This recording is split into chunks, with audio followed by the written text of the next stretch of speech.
Rock, paper, scissors.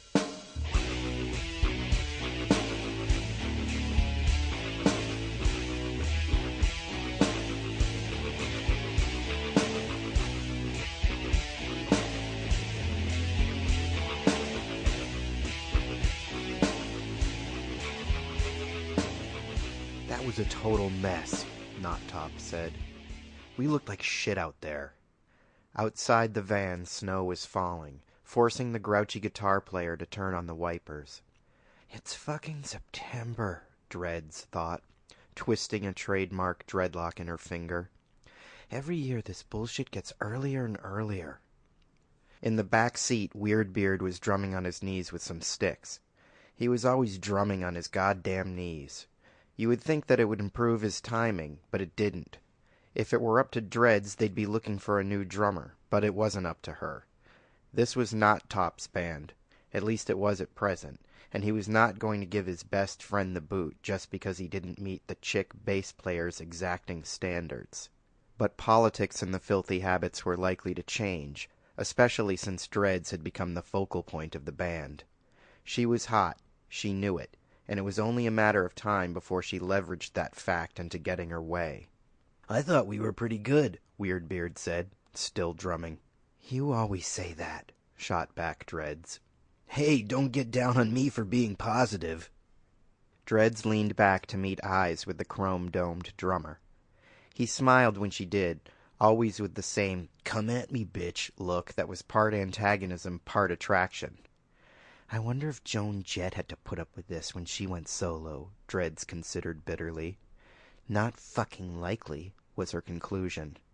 If their upcoming independently produced debut tanked, which in all likelihood it would, Dreads would definitely be putting effort into a solo career. She might even let Knottop have a crack at the lead guitar spot if he could stop making sappy eyes at her every time she chatted up a cute guy between sets. Dude, you need to watch your fills, she scolded Weirdbeard. At least twice during the show your transitions were totally off. The drumming stopped. My transitions are spot on. Maybe you need to worry less about sexing up your vocals and concentrate a little more on the bass.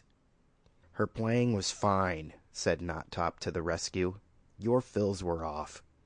Bullshit, Weirdbeard muttered under the tangled scrub of his facial hair.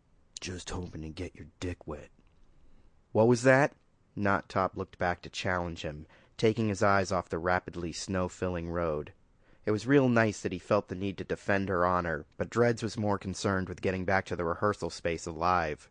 He's just fucking with you, she cut in, hopefully diffusing the situation. Knottop glanced to her, then back to the road, and they finished out the journey in silence. When they arrived in the parking lot, there wasn't another vehicle in sight.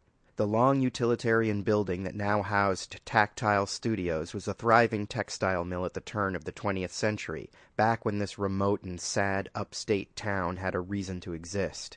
But business had dried up by the 1960s, leaving the monstrous structure abandoned until it was purchased for cheap a few years back during the housing crisis.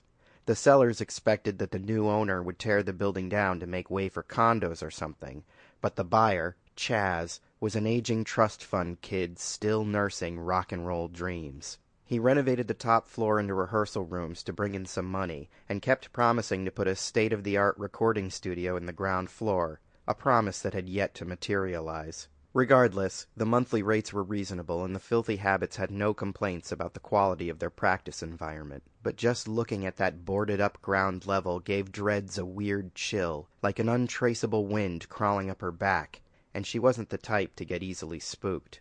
It kept her moving fast, even on hot summer nights, and it was only when they had all the gear loaded into the freight elevator did she feel any sense of relief. A half an hour later and they were in the room, all the drums and amplifiers back in their respective places. Knottop started rolling a joint, and Dreads started feeling annoyed that he was stalling on giving her a ride home. Then she remembered there was no one waiting for her at home. Well, unless you counted a mother zonked out on prescription meds and vodka.